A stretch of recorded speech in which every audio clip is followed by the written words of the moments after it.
All right, welcome to BSN for Pros Live. Welcome, everyone. I have a great guest for you, Kirstin Smith from Texas. How are you, Kirstin? Sorry, I am I'm fantastic. sorry. Thank you for having me. Thank you. Thank you for joining me.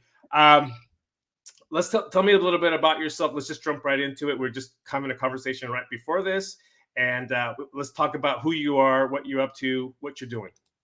Absolutely. I live in Houston, Texas. My husband and we opened a gym here in Houston, gosh, 11 years ago now. Um, we have four young kids.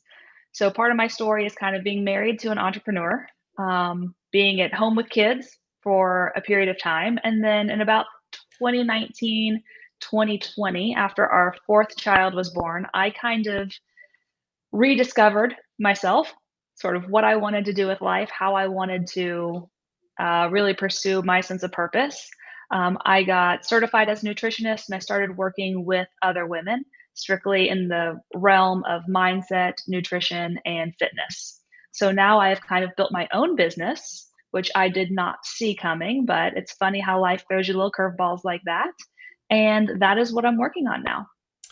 How did you? What inspired you to get into the nutrition business? Like, what was, or the nutrition field? Excuse me, but what inspired you to get into that?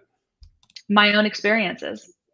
So, having owned the gym for years, I dealt with my own issues of gaining weight with each pregnancy, struggling with body image. I always felt like I was kind of beating myself up in the gym, but I just wasn't getting the results that I really wanted to see.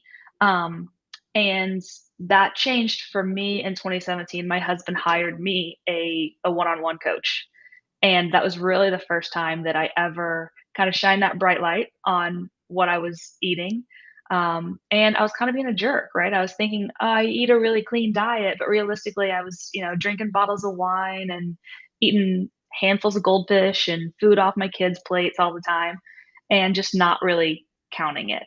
So once I got those things dialed in and I learned a little bit more, then I was finally able to kind of accomplish some of those goals. Like I accomplished goals in 3 months at that point that, I'd been working on for 3 years and I couldn't make any progress on.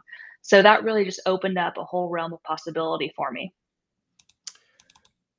We talk about goals, and I've talked to several people in nutrition field, and the challenge that they have was they think they can do it on their own, right? Like, did you fall into that? Did you say, "Hey, I can do this on my own. I don't need a nutritionist. I don't need someone to help me." Did that happen to you too? Without a doubt. I mean, you don't know what you don't know, right? In so many aspects of life.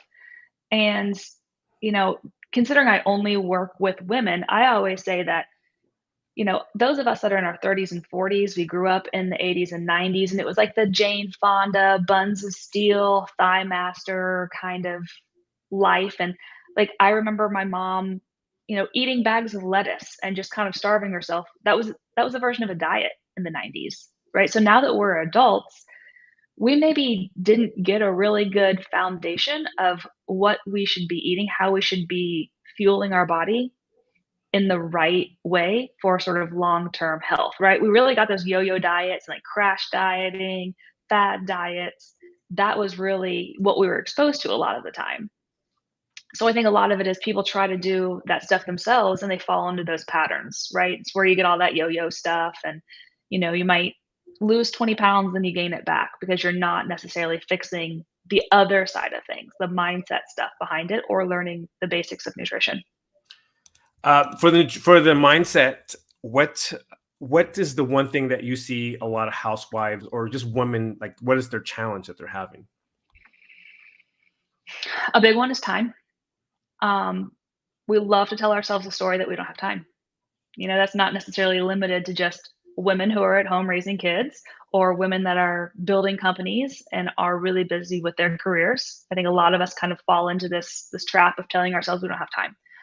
And sometimes we'll set a goal for something and we'll say, "I will do this when I find the time."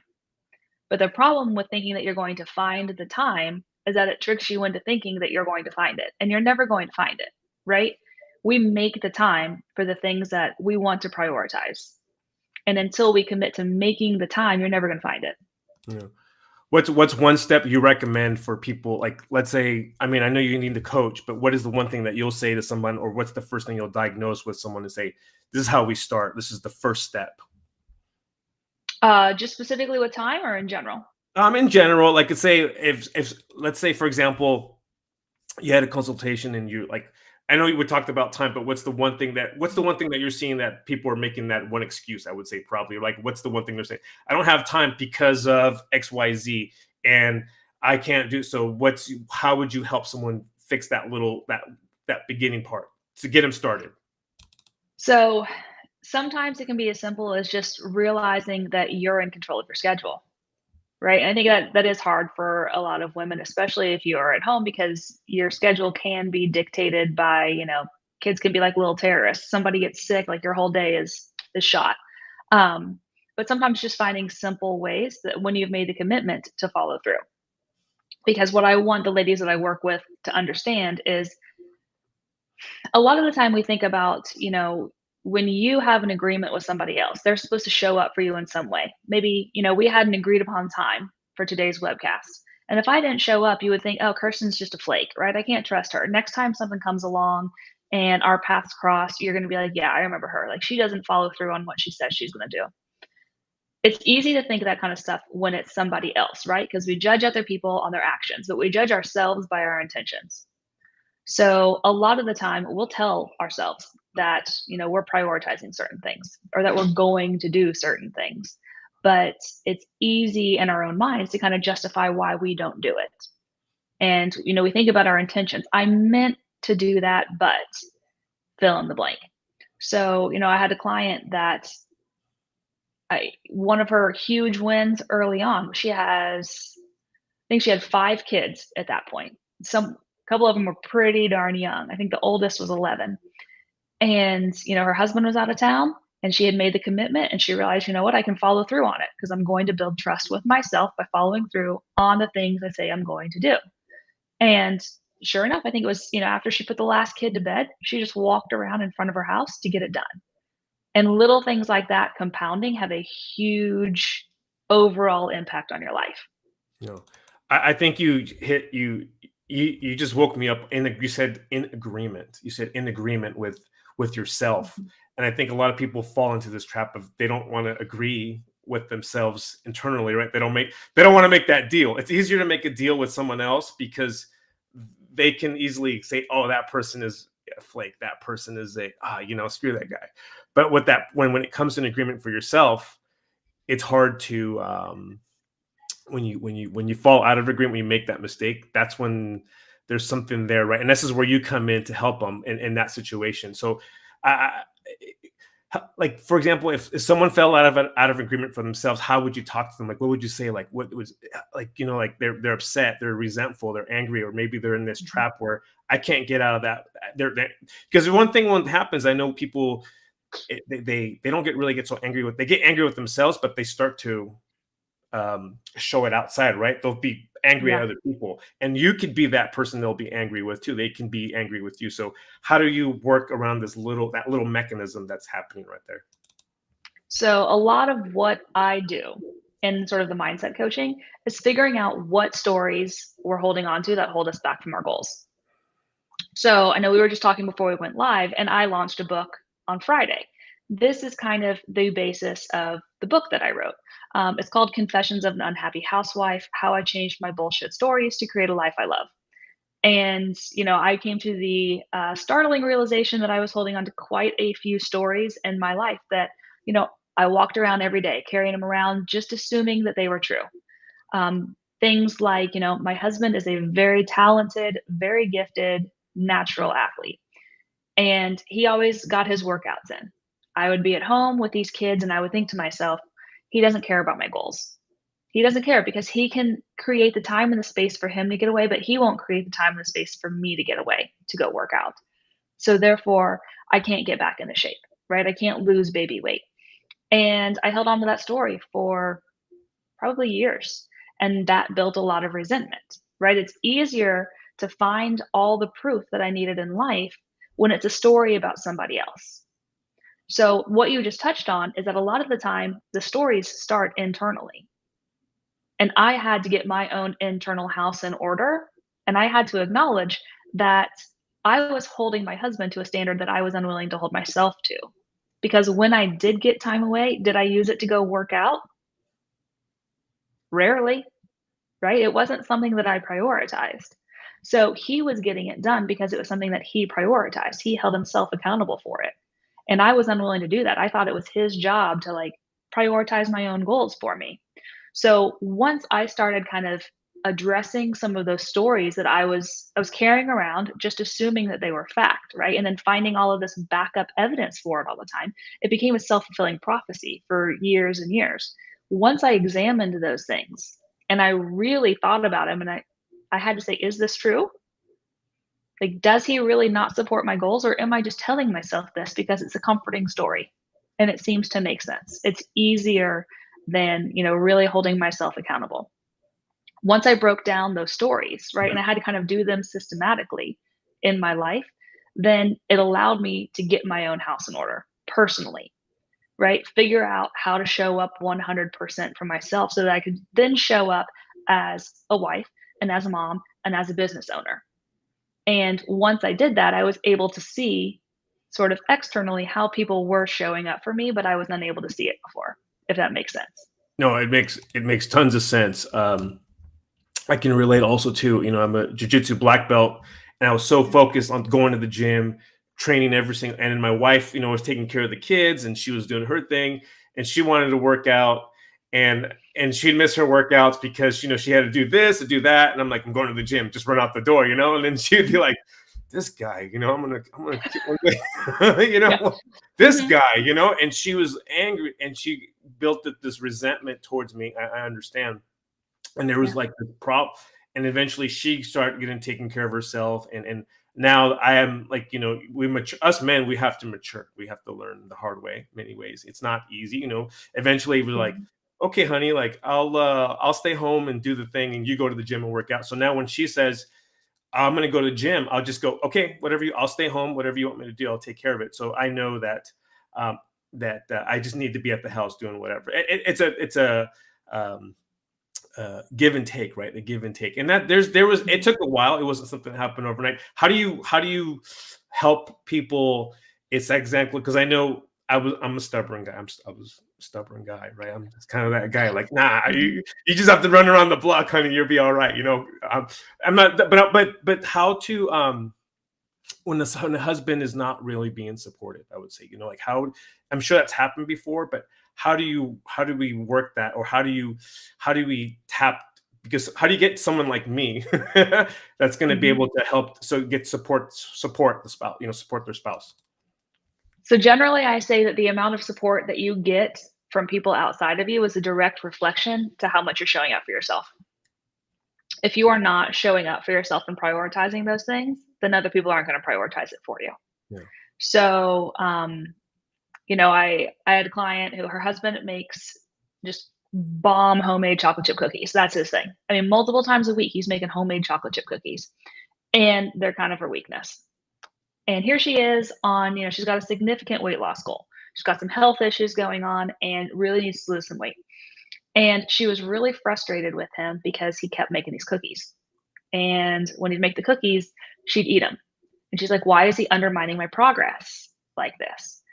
And the reason was because he's watching her, 6 days out of the week, he's watching her not actually prioritize the stuff that she says is important, like sticking to her nutrition targets, making the time to work out, right? Like if she's going to eat Oreos in the middle of the day on Tuesday, why is he going to think twice about making his homemade chocolate chip cookies for himself and the kids on Thursday? Right? So that's always to some extent going to be a mirror reflection of how much you are committed to your goals. Yeah. Your book, I want to jump right into it right now. I want to get into it. Tell us, the title of the book. What inspired you to get that title? Because I read the title and I was like, oh man, I'm in trouble. Yeah, I already know how this is. I'm in trouble. So tell me, how did you get inspired from that? And tell me a little about the title and what the book is about.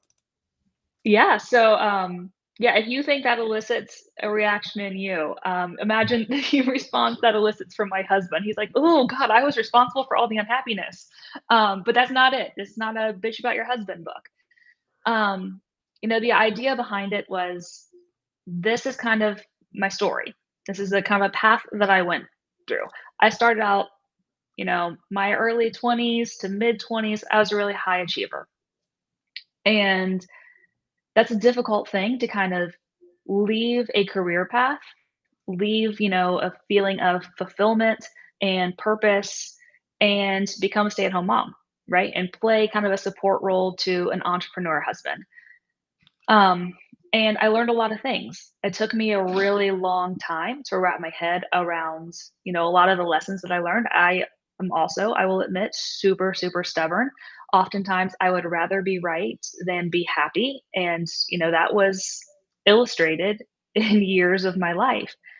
So I found myself in kind of a dark place for years where I was a stay at home mom. I was immersed in the world of, cartoons and play dates and running kids everywhere and changing diapers.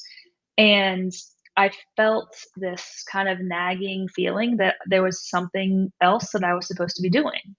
Um, and because I didn't have, that own sort of internal sense of order, it really did manifest itself in other ways. So, we had a lot of problems in our relationship. We weren't communicating well. Um, and, eventually we got to a point where I kind of recommitted to myself. What had happened was for a long time, I felt like, I've got this cup and I'm pouring into my husband, I'm pouring into my kids, pouring into my household. And then my husband shows up after working to build a business all day. He's got his own stuff that he's dealing with. But here I am with my empty cup and I'd be like, oh, please fill my cup, thinking that it was his job to show up and do that. Um, and he rarely did. So then I felt disappointed because I would think relationships are supposed to be 50-50. I'm doing my 50% for sure. And I felt like he wasn't. But the problem is that I was only doing 50%, and relationships are really 100-100. And because I wasn't giving 100%, I wasn't able to pick up on anything that he was giving me, right? I was only focused on the 50% that I wanted and I expected, but he was showing up in other ways, I just couldn't see it.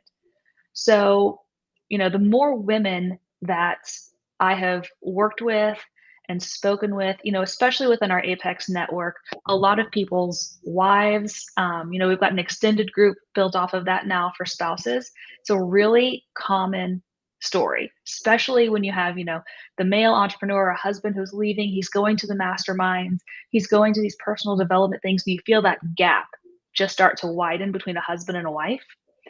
The book is essentially about that time period that we lived in that gap and how we closed it again.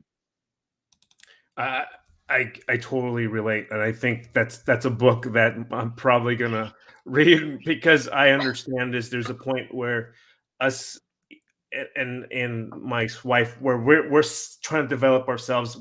There's a point where we go, okay, and you probably felt this way. We're like, okay, we're not.